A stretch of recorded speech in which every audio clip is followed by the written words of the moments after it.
빌립보 1장 20절로 30절까지 함께 보겠습니다. 나의 간절한 기대와 소망을 따라 아무 일이든지 부끄러워하지 아니하고 지금도 전과 같이 온전히 담대하여 살든지 죽든지 내 몸에서 그리스도가 존귀하게 되게 하려 하나니,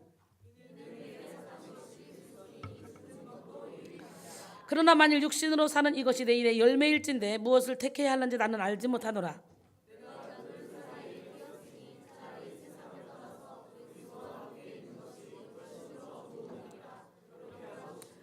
내가 육신으로 있는 것이 너희를 위하여 더 유익하니라.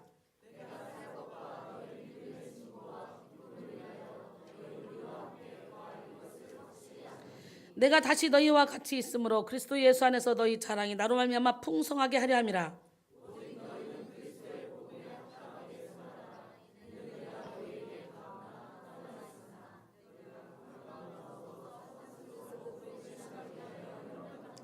무슨 일에든지 대적하는 자들 때문에 두려워하지 아니하는 이 일을 듣고자 함이라.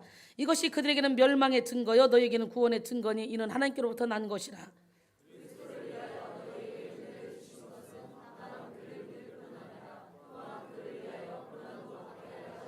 다 같이 너희에게도 그와 같은 싸움이 있으니 너희가 내 안에서 본 바요 이제도 내 안에서 듣는 바니라. 아멘. 예, 나의 간절한 기대와 소망이라는 제목으로 함께 은혜를 나눌 때에 사도 바울의 간절한 기대와 소망이 바로 여러분의 간절한 기대와 소망이 되기를 원합니다. 여러분, 인생은 풀의 꽃과 같고 잠시 있다 없어질 안개와 같아요. 잠시 있다 없어질 안개 같은 이 삶 속에 여러분은 남은 생일을 어떻게 보내시기를 원하십니까? 누구나 한 번 왔다 한 번 가는데요, 어디서 와서 왜 살며 어디로 간지 알지 못하고 삽니다. 그러나 예수를 믿는 동시에 우리는 하나님께로부터 와서 하나님을 위해 살다가 다시 영원한 하나님께로 가야 된다는 걸 알게 되죠. 예, 그렇기 때문에 내세를 준비하지 않을 수가 없겠죠. 근데 많은 사람들은 천년만년 이 땅에 살 것처럼 열심히 집을 넓히고 빌딩을 사고 자동차를 좋은 걸 사고 하면서 자꾸만 이 땅에다 쌓아둡니다. 그러나 지혜로운 사람은 영원한 첫 천국의 보험을 들죠. 진짜 나는 겉사람이 아니라 내 속사람이에요. 육신의 장막집이 무너지는 그 순간부터 내 영혼은 하나님이 지으신 집, 손으로 짓지 않은 영원한 집이 나를 기다리고 있죠. 그 집에 가서 우리는 마음껏 행복하게 살아야 되지 않겠어요? 그래서는 이 땅에 사는 동안 열심히 내세를 준비해야 돼요. 너무도 많은 사람들이 이 땅의 것 연연하며 살고 있습니다. 그런데요, 이 영적인 세계에 깊이 들어가 보면 더 이상 이 땅의 것에 연연하지 않습니다. 더 이상 이 땅의 것에 좌지우지 흔들리지 않습니다. 우리는 지금 심지가 견고해서 항상 어떤 상황까지도 평강을 누리며 살아야 될 줄 믿습니다. 왜냐하면 육신은 이 땅에 있지만 우리의 영혼은 저 천국의 예수 그리스도와 함께 하나님 안에 감추어졌기 때문이죠. 인생은 누구나 다 시한부 인생입니다. 우리의 시민권은 하늘에 있습니다.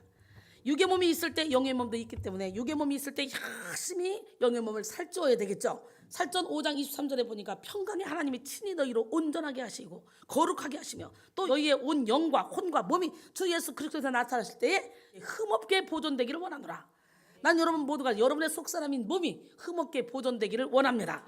우리의 겉사람인 이 몸은 어차피 흙으로 와서 흙으로 돌아갑니다. 우리의 속사람이 진짜 납니다. 여러분은 여러분의 남은 생애를 어떻게 보내실지 오늘 이 시간에 다시 한번 결단하시기 바랍니다. 인생은 잠시 있다 없어지는 안개 같아요. 그래서 이 땅에서 당하는 고난을 잠시 받는 환난이라고 그렇게 고백합니다. 그러므로 이제 너희가 여러 가지 시험으로 말미암아 잠깐 고난을 당하지 않을 수 없었으나 오히려 크게 기뻐하다. 너희 믿음의 확실함은 불러연다나 해도 없어질 금보다 더 귀하여 예수 그리스도에서 나타났을 때 칭찬과 영광과 존귀를 받게 하려 함이라. 그러니까 우리가 이 땅에서 받는 환난은 잠시 받는 환난이에요. 잠시. 영원한 세계와 이 땅의 세계와는 비교할 수 없습니다. 눈 깜짝할 사이라 그러죠. 그렇기 때문에 나는 여러분들이 이미 예수를 영접했다면, 영적인 세계를 알았다면 영원한 세계를 위해 준비하시길 바랍니다. 이게 가장 가치 있는 삶이에요. 우리가 남은 시간 얼마 남지 않았다, 나는 시한부 인생이라, 이걸 알고 나면 우리는 어떻게 하겠어요? 돈 버는 것에, 세상에서 잘 사는 것에, 세상의 부귀명예 권세를 취하는 것에 집중하지 않습니다. 오히려 하나님의 말씀대로 사는 것에 집중하겠죠. 예수 그리스도를 닮는 것에 집중하겠죠. 그래서 하늘나라 확장을 위해서, 영혼 살리는 일을 위해서, 나의 면류관을 만들기 위해서 생명을 걸겠죠. 땅에 있는 장막집이 무너지는 순간부터 손으로 짓지 않은 영원한 집이 하늘에 있는데, 그 영원한 집에 가서 우리가 행복하게 살기 위해서는 어떻게 해야 되냐? 지금 보니까 계시록 14장 13절에 보니까 또 내가 들으니 하늘에서 음성이 나서 이르되 기록하라. 지금 이후로 주 안에서 죽는 자들은 복이 있도다 하시매 성령이 이르시되 그렇다. 그들이 수고를 그치고 쉬리니 이는 그들이 행한 일이 그들을 따름이라 그랬어요. 그렇기 때문에 이 땅에 사는 동안 열심히 선을 행하면 그 선을 행했던 것이 나를 따라와서 나의 상급으로 그대로 갚아진다는 거죠. 여러분, 믿음은 구원의 티켓이요, 우리의 행함은 상품권이에요. 근데 믿으면 행함이 저절로 따라오게 돼 있어요. 내가 누군가를 사랑하면 그 사랑하는 사람에서 생명을 걸 수 있게 돼 있어요. 근데 사랑한다, 믿는다 하면서도 생명을 걸지 않는다, 행함이 따르지 않는다, 그건 사랑이 아니에요. 가짜 사랑이에요. 거짓으로 가장한 사랑이에요. 진짜 사랑은 생명까지도 줄 수 있습니다. 여러분, 소망이 인생을 만듭니다. 윤리적인 소망을 가지고 있는 사람은 윤리적인 삶을 살게 되고, 육체적인 소망을 가지고 있는 사람은 육체적인 삶을 그렇게 살게 되겠죠. 인기를 소망하며 인기를 쫓아 사는 삶을 사는 사람은 그렇게 인기를 쫓아 살게 되고, 돈을 쫓아 사는 사람은 오로지 돈을 소망하면 돈을 쫓아 살게 되겠죠. 인생은 무엇을 소망하느냐에 따라서 결정됩니다.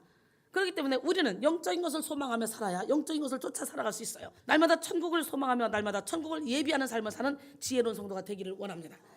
그런데 이 땅에 있는 날만 우리는 천국을 소망하며 천국을 예비하며 살 수 있는 좋은 기회가 있는 거예요. 그렇기 때문에 우리는 육도 중요합니다. 내 육의 몸이 있어야 내 속사람을 키울 수가 있는 거예요.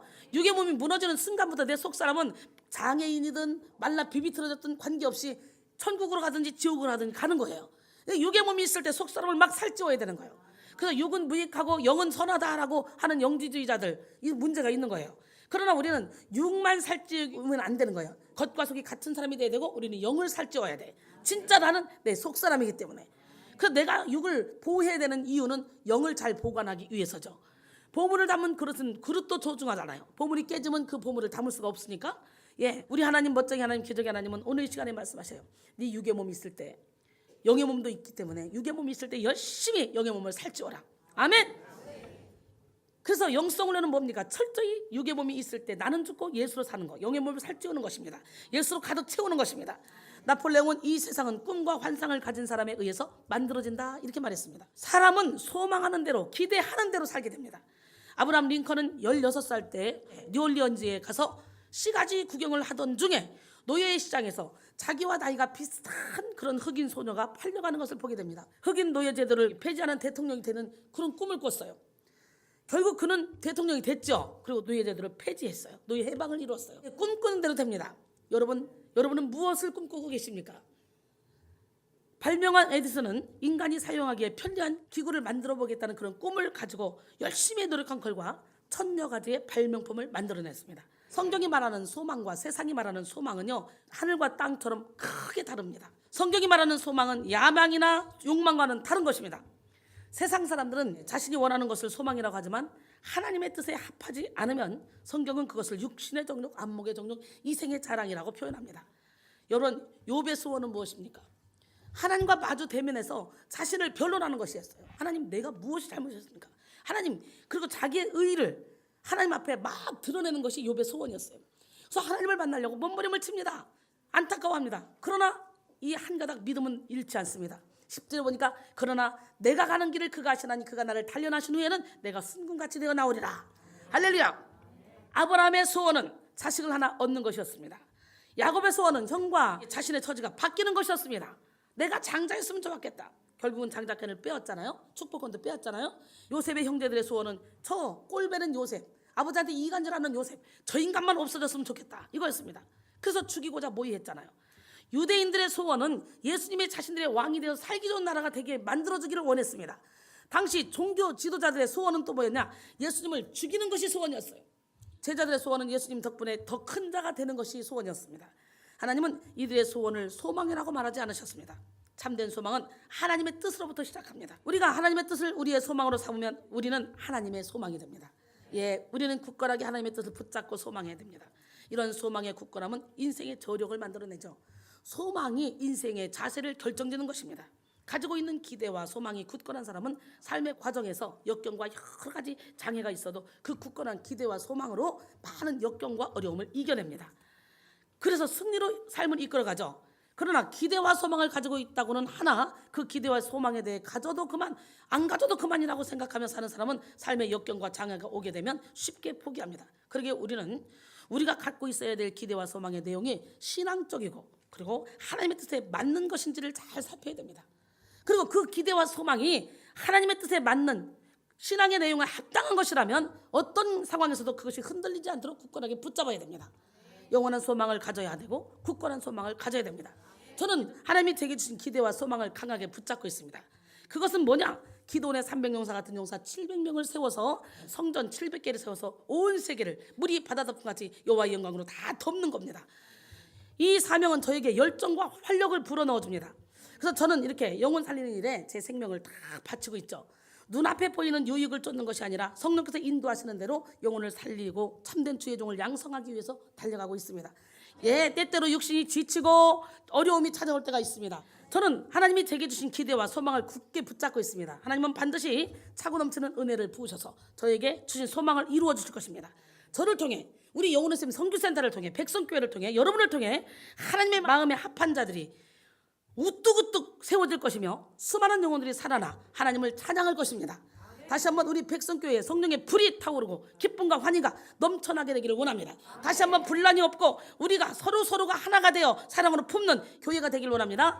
모두가 다 부모의 마음을 가지고 어렵고 힘든 사람, 소외된 사람을 품을 수 있는 기적의 주인공이 되기를 원합니다. 이 시간 우리 모두의 기도와 소망이 성령께 사로잡히기를 바랍니다. 다시 한번 육적인 모든 생각을 내려놓고 모든 욕심과 헛된 마음을 내려놓고 주님 주신 기대와 소망을 붙잡는 우리 모두가 되기를 주님의 이름으로 축원합니다.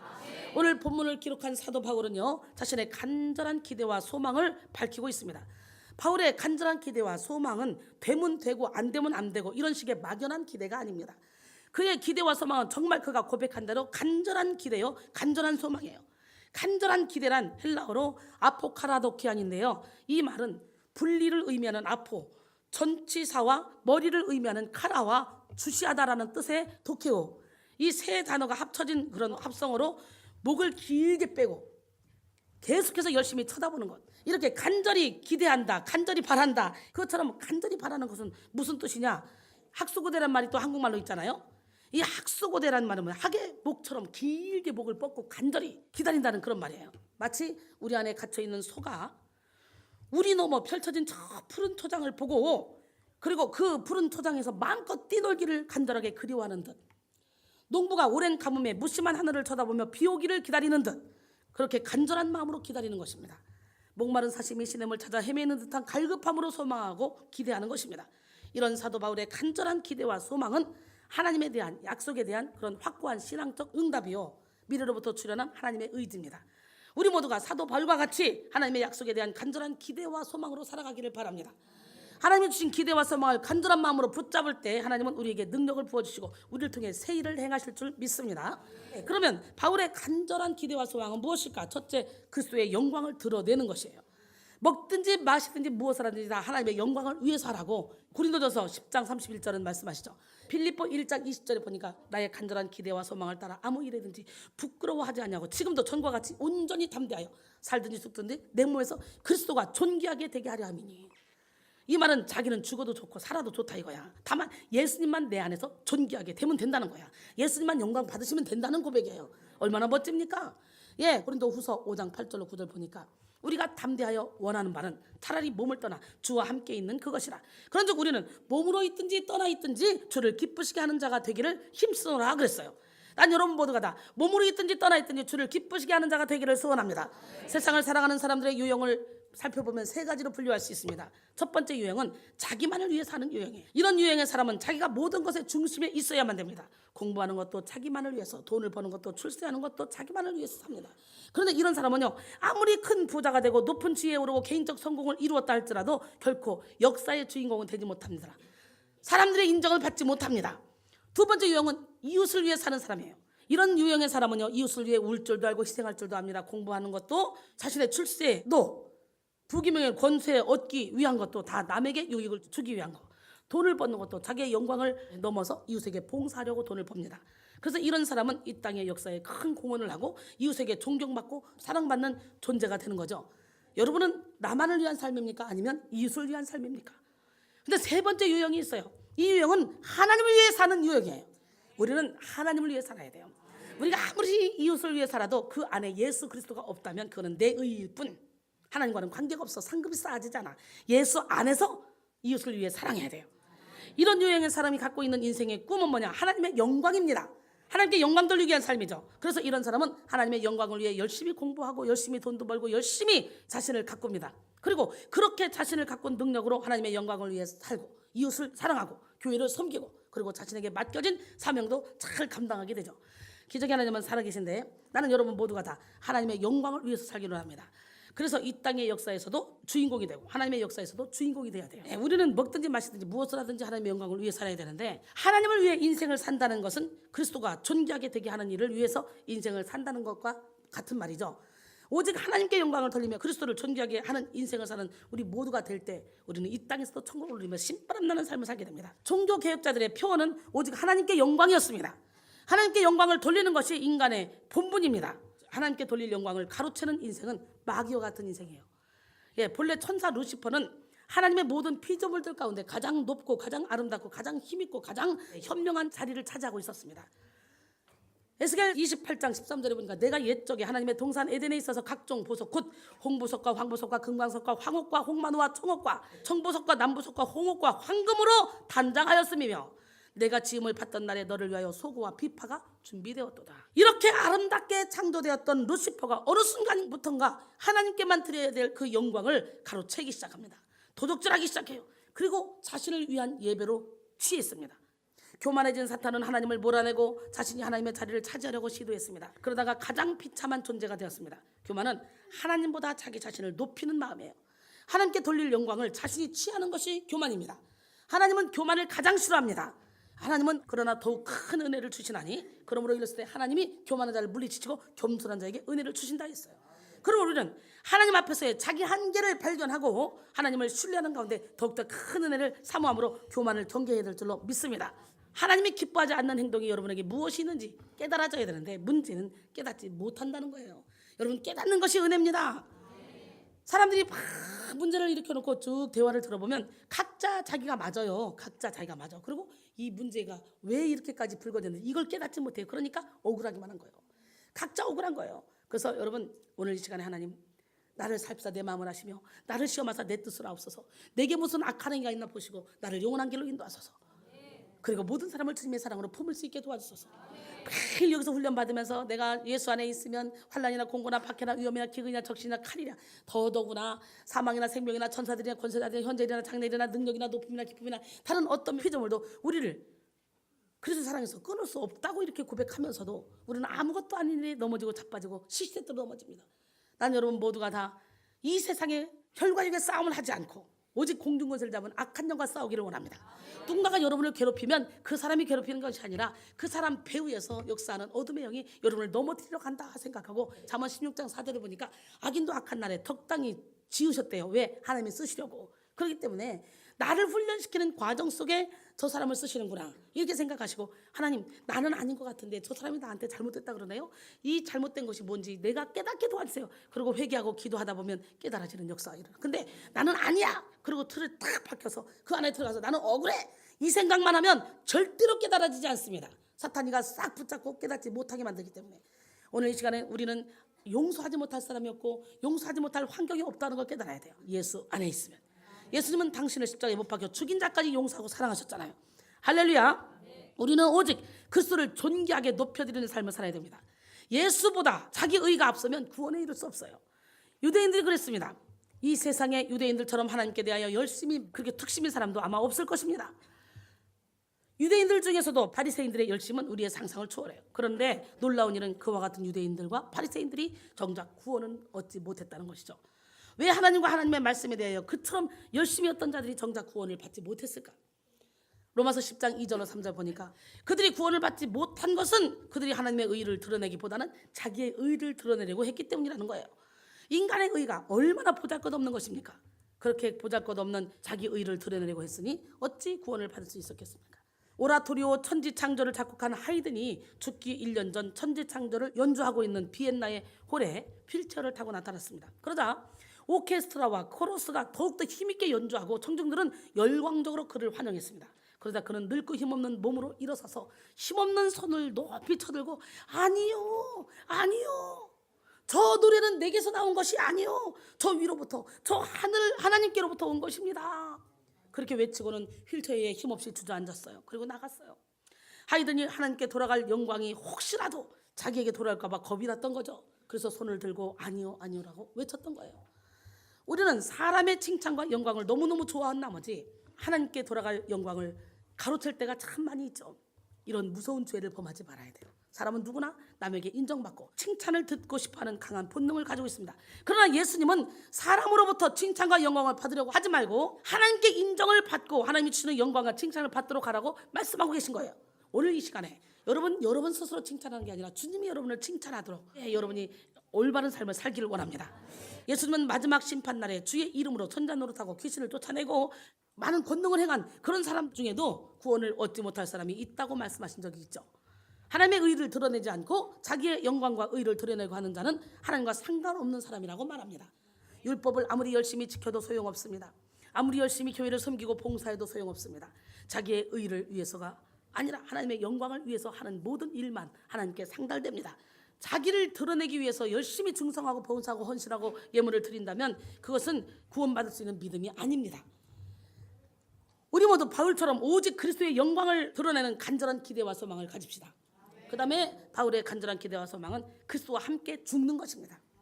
우리가 그리스도와 함께 죽으면 우리는 그리스도와 함께 다시 삽니다. 우리가 예수와 함께 죽으면 우리 하나님이 예수와 함께 살려서 우리를 하나님 우편에 예수님이 앉아 계시는데 거기에 같이 앉혀놓는다 그러잖아요. 에베소 2장 5절 6절까지. 그렇기 때문에 철저히 나는 죽고 예수로 살기로 결단하는 거예요. 생명은 인간이 하나님께 드릴 수 있는 최고의 제물입니다. 사도 바울은 자신의 몸을 십자가 위에 산 제물로 내어주신 예수님처럼 자신을 하나님께 산 제물로 드리고 싶어 했습니다. 오늘 본문 21절과 같이 바울은 사는 것 자체가 그리스도여 따라서 죽는 것도 유익하다고 고백하죠. 예수님을 위해서 죽는 것이 유익하다면 죽는 것도 결코 두렵지 않다는 고백입니다. 죽음을 두려워하지 않는 사람, 오히려 그리스도와 함께 죽기를 원하는 사람은 세상이 감당하지 못할 사람들이죠. 초대교회에 순교했던 많은 사람들은요 세상이 감당하지 못했어요. 저 역시 세상이 감당하지 못합니다. 여러분, 초대교회 성도들은 주와 함께 죽는 것을 영광으로 알고 그 어떤 것도 두려워하지 않았습니다. 사실 초대교회 성도들에게는요 두려운 세력들이 많이 있었죠. 특히 네로 황제를 비롯한 로마의 황제들은 수많은 그리스도인들을 핍박했습니다. 그 당시 소아시아의 흑해 연안에 있는 본도에 포카스라는 그런 신실한 그리스도인이 살고 있었어요. 그는 열심으로 교인들을 돌봤으며 교회의 감독으로 책임감 있게 일을 했습니다. 그 당시 그리스도인들은 잡히면 예수 그리스도를 믿는 믿음을 포기하고 넵튠 신에게 제사를 드릴 것을 강요받았습니다. 포카스 역시 마찬가지였죠. 그러나 그는 나는 하늘과 땅에 한 분이신 나의 하나님과 나를 위해 십자가에 죽으신 독생자 예수 그리스도 외에는 결코 경배할 수 없습니다 라고 말했습니다. 계속되는 신문과 강요에도 굽히지 않자 행정관들은 그를 끓고 있는 석회 굽는 큰 솥으로 던졌어요. 그러다가 다시 거기서 꺼내서 그를 끓는 물통 속에 또 다시 던졌어요. 그러나 포카스는 그렇게 예수님을 위해 죽는 것을 큰 특권으로 여기며 찬송을 부르며 죽었습니다. 이해가 갑니까 여러분? 이거는요 주님이 주신 힘입니다. 스테반이 돌에 맞아 죽으면서 얼굴이 해같이 빛났다는 것도 이건 그 영혼이 살아있으니까 영혼의 빛이 얼굴을 통해 나타난 거예요. 그러니까 사망이 우리를 죽일 수 없어요. 사망이 쏘는 것이 뭐냐? 그건 죄고 율법이야.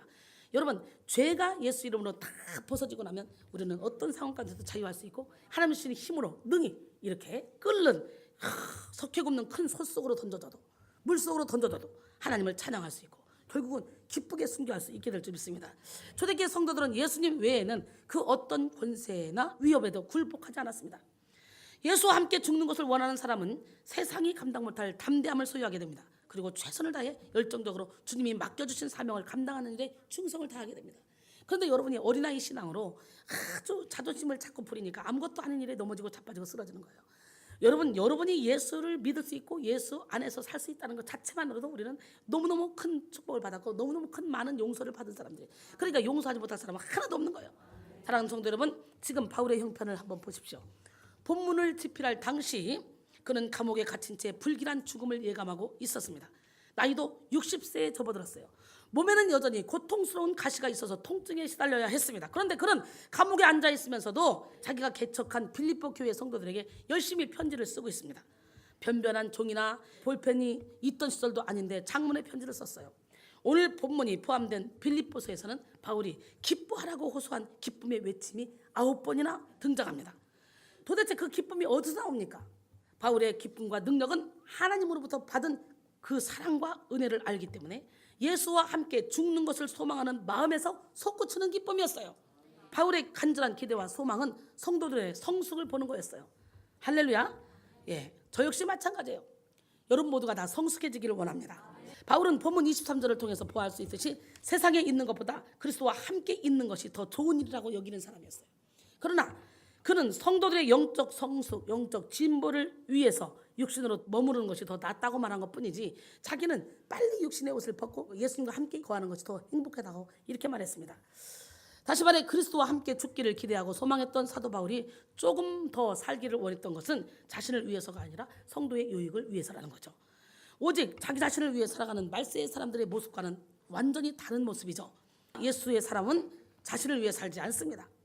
고린도서 5장 15절에 보니까 그가 모든 사람을 대신하여 죽으심은 살아있는 자들로 하여금 다시는 그들 자신을 위하여 살지 않고 오직 그들을 대신하여 죽었다가 다시 살아나신 예수님을 위하여 살게 하려 하십니다. 할렐루야. 바울은 조금이라도 더 육신으로 머물러서 성도들의 영적 성장을 돕고 싶었던 거예요. 저 역시 마찬가지예요. 저는요 죽음이 두렵잖아요. 오로지 제가 좀 더 오래 살아서 여러분의 영적 성장을 돕고 싶을 뿐이에요. 그런 하나님의 역사를 이루고 성도들의 믿음을 성숙하게 하기 위해서 힘을 다했습니다. 저 또한 같은 마음이에요. 제가 간절히 기대하고 소망하는 것은 여러분들의 영적인 진보와 영적인 성숙을 보는 것입니다. 저는 여러분들이 젖을 먹어야 하는 어린아이 신앙에서 거친 음식도 먹을 수 있는, 단단한 음식도 먹을 수 있는 장성한 분량에 이르는 그런 믿음을 보기를 원합니다. 그래서 모든 힘을 집중해서 말씀을 준비하고 기도하고 사역에 매진하고 있습니다. 저는 여러분들이 장성한 분량에 이르러 많은 영혼을 살리는 삶을 살아서 하늘의 별과 같이 영원토록 빛나는 그런 영혼들이 다 되길 원합니다. 영혼을 살리고 영혼을 세우는 삶을 살 때 하나님은 우리의 지경을 넓혀주시고 한없는 성령의 능력을 부어주십니다. 우리의 소망과 기대가 하나님이 하시는 구원 계획에 같은 선상에 있을 때에 우리의 인생은 성공적이며 소망하는 바를 이루며 살아가는 멋진 인생이 될 줄 믿습니다. 일본인들이 즐겨 기르는 관상어 중에는 코어라는 비단 잉어가 있어요. 이 어종은 특이한 체질을 가지고 있어요. 그 특이성은 사는 환경에 따라서 스스로 체형을 조절한다는 거예요. 코어를 집안에서 작은 어항에 기르면 5cm에서 8cm 밖에 자라지 않습니다. 똑같은 코어를 정원의 작은 연못에 넣어두면 15에서 25cm 정도 자라고요. 강에서는요 1m 이상 자란다고 합니다. 코어라는 비단잉어는 자기가 숨쉬고 활동하는 세계의 크기에 따라서 조문애기가 될 수도 있고 값비싼 대어가 되기도 한다는 거예요. 그런데 여러분의 틀을 다 깨놓고 한계를 깨놓고 여러분의 틀에서 빨리 나오시기 바랍니다. 우리가 가지는 소망도 마찬가지예요. 이기적인 소망, 육적인 그런 소망을 가지면 우리는 작은 어항에 갇힌 코어와 같은 삶을 살 수밖에 없어요. 그러니 더 이상 성장할 수 없어요. 하지만 사도 바울처럼 그리스도를 존귀하게 하려는 소망, 예수와 함께 죽을 소망, 다른 영혼들을 살리기 위해서 다른 영혼들의 성숙을 위한 소망을 가지면 우리는 넓고 깊은 강을 헤엄치는 대어 코어와 같은 삶을 살게 될 줄 믿습니다. 우리 대어가 돼야 돼요. 퀀텀 리프 해야 돼요. 아멘. 네, 결론적으로 여러분, 오늘 여러분의 간절한 기대와 소망은 무엇입니까? 정말 우리가 하나님을 사랑한다면 바울처럼 그리스도의 영광을 위해서 헌신하며 살아가야 돼요. 시간을 바치고 물질을 바치고 몸을 다 들여서 하나님께 영광을 돌려야 돼요. 그리고 날마다 예수와 함께 죽는 삶을 사고 예수만 나타나는 삶을 살아야 돼요. 또 믿음이 연약한 영혼들과 아직 구원의 반열에 들지 못한 영혼들, 아직 육적인 그리스도인들, 그들을 위해서 그들의 구원과 성숙을 도와주기 위해서 우리는 철저히 부모의 마음을 가져야 돼요. 여러분 모두가 발과 같은 간절한 기대와 소망을 간직해서 하나님의 구원 사역에 동참하는 기적의 주인공이 되기를 주님의 이름으로 축원합니다.